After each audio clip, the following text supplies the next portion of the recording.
एक Facebook friend से फिर नजदीकियां और आखिर में पति को रास्ते से हटाने की खूनी साजिश। विदिशा जिले के शमशाबाद के चर्चित सौरभ जैन हत्याकांड में अदालत ने बड़ा फैसला सुनाया है। पत्नी ऋचा जैन, उसके प्रेमी दीपेश भार्गव समेत 5 दोषियों को आजीवन कारावास की सजा सुनाई है। अभियोजन के मुताबिक सौरभ को भोपाल ले जाने के बहाने साथ ले जाकर जंगल में उसकी हत्या की गई और पहचान मिटाने के लिए चेहरे पर पत्थर मारे गए। करीब 6 महीने तक जंगल में मिली लाश की पहचान नहीं हो सकी। फिर एक गुमशुदगी रिपोर्ट ने जांच की ऐसी कड़ियां जोड़ी कि पूरा हत्याकांड सामने आ गया। देखिए विदिशा से हमारे संवाददाता देवेंद्र रघुवंशी की यह स्पेशल रिपोर्ट। कहते हैं कत्ल कितना भी सुनियोजित हो, कोई ना कोई सुराग जरूर छोड़ जाता है और कभी कभी जंगल में पड़ी एक लाश भी अपने कातिलों तक पहुंच जाती है। शासन की ओर से इस मामले की पैरवी अपर लोक अभियोजक डॉक्टर अखिलेश लाहौरी ने की। उन्होंने अपराध की गंभीरता को देखते हुए अदालत से दोषियों को कठोर दंड देने की मांग की थी।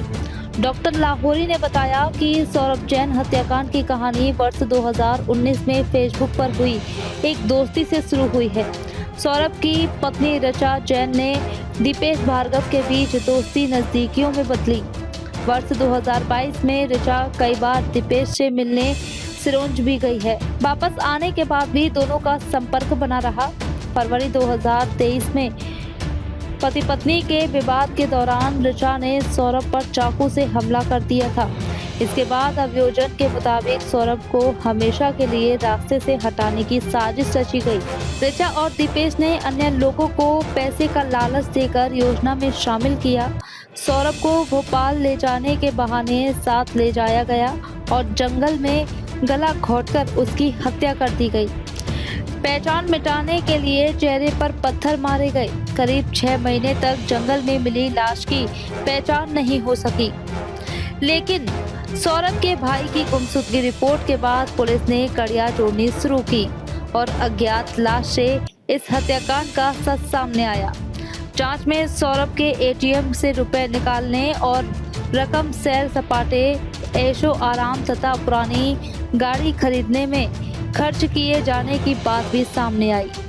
करीब 3 साल बाद 30 जुलाई को द्वितीय अतिरिक्त सत्र न्यायाधीश हरप्रसाद वंशकार की अदालत ने फैसला सुनाया। पत्नी ऋचा जैन, प्रेमी दीपेश भार्गव समेत 5 दोषियों को आजीवन कारावास और जुर्माने से दंडित किया गया।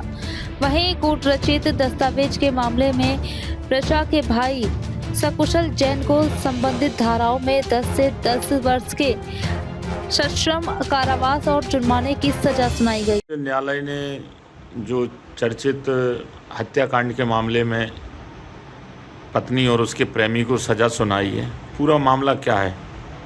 ये मामला आज से 4 वर्ष पूर्व वर्ष 2022 का थाना शमशाबाद का मामला है।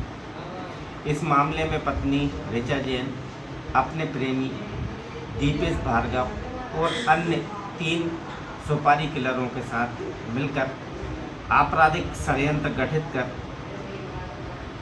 अपने पति की हत्या की गई। क्योंकि संपूर्ण मामले में कोई आई विटनेस नहीं था, पूरा मामला परिस्थितिजन्य साक्ष्य पर निर्भर था।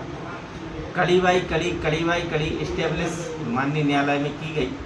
आज उन तथ्यों एवं साक्ष्यों से प्रभावित होकर माननीय द्वितीय सत्र न्यायाधीश श्री हरप्रसाद वंशकार साहब द्वारा आरोपीगण के लिए आजीवन कारावास की सजा से दंडित किया है।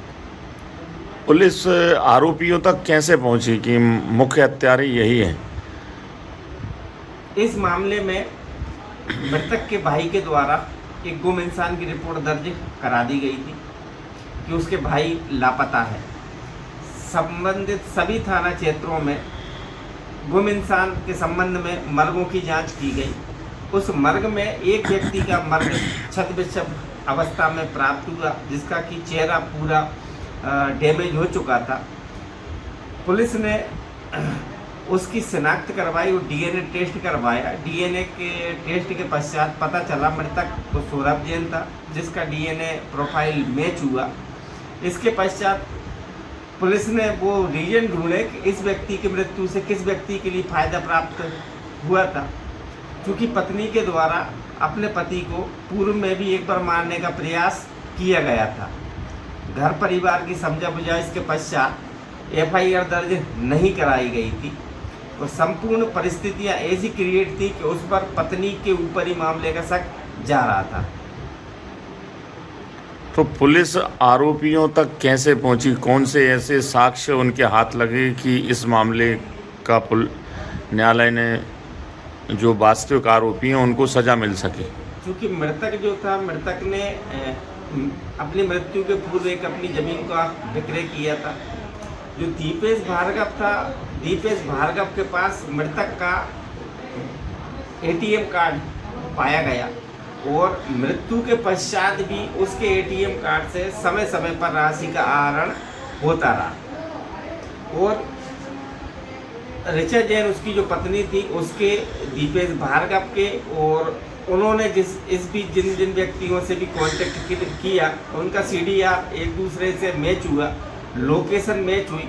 इसके पश्चात पुलिस द्वारा उनसे कड़ाई से पूछताछ की तो भारतीय साक्ष्य अधिनियम का धारा 27 का मेमोरेंडम लिया, जिसमें आरोपियों ने खुद अपराध को स्वीकार किया और जिन तथ्यों को उन्होंने एक्सेप्ट किया उसी आधार पर पुलिस ने अपनी विवेचना को आगे बढ़ाया और जिन जिन चीज़ों की उन्होंने तथ्यों के संबंध में बताया वह उसी स्थान से प्राप्त हुए और संपूर्ण साक्षियों ने न्यायालय में आकर के इन तथ्यों की स्थापना की। शासन की ओर से पैरवी किसने की?